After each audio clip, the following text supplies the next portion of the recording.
दोस्तों, आपने कभी न कभी चाणक्य की नीतियों के बारे में तो सुना ही होगा, परंतु दोस्तों आज मैं आपको विदुर नीति के बारे में बताऊंगा जो शायद ही आपने सुनी होगी। महाभारत युद्ध शुरू होने के पहले की बात है, जब हस्तिनापुर के दूत संजय पांडवों का संदेश लेकर आए थे और अगले दिन सभा में उनका संदेश सुनाने वाले थे।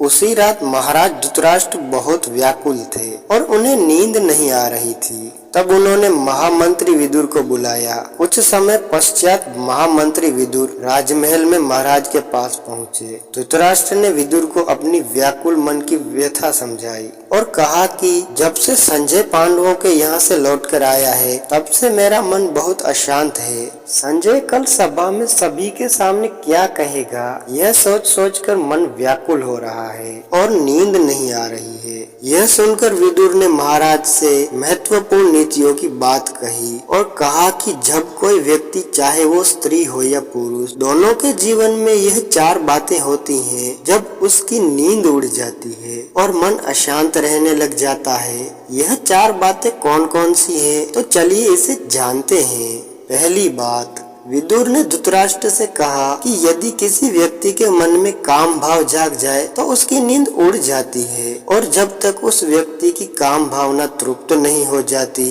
तब तक उसका मन अशांत रहता है। काम भावना व्यक्ति के मन को अशांत कर देती है और कामी व्यक्ति किसी भी कार्य को ठीक से नहीं कर पाता। यह भावना स्त्री और पुरुष दोनों की नींद उड़ा देती है। दूसरी बात, जब किसी स्त्री और पुरुष की शत्रुता उससे बलवान व्यक्ति से हो जाती है तब भी उसकी नींद उड़ जाती है। निर्मल और साधहीन व्यक्ति हर पल शत्रु से बचने का उपाय सोचता रहता है, क्योंकि उसे हमेशा यह भय सताता रहता है कि यह बलवान शत्रु की वजह से कोई अनहोनी ना हो जाए। तीसरी बात, यदि किसी व्यक्ति का सब कुछ छीन लिया गया हो तो उसकी रातों की नींद उड़ जाती है। ऐसा इंसान ना तो चैन से जी पाता है और ना ही सो पाता है। इन परिस्थितियों में व्यक्ति हर पल छीनी हुई वस्तुओं को पुनः पाने की योजना बनाता रहता है और जब तक वह अपनी वस्तुओं को पा नहीं लेता तब तक उसे नींद नहीं आती।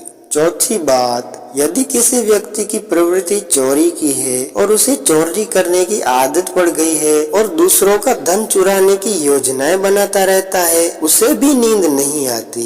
चोर हमेशा रात को चोरी करता है और दिन में इस बात से डरता रहता है कि वह चोरी करता पकड़ा ना जाए। इस वजह से उसकी नींद भी उड़ जाती है। यह चार बातें व्यवहारिक हैं और हर युग में सटीक मालूम पड़ती हैं। मैं उम्मीद करता हूं कि महात्मा विदुर की इस नीति से आपको कुछ नई बातें जानने को मिली होंगी। दोस्तों, अगर यह वीडियो आपको पसंद आई हो तो वीडियो को लाइक तथा शेयर करें और इस चैनल को सब्सक्राइब करें। धन्यवाद।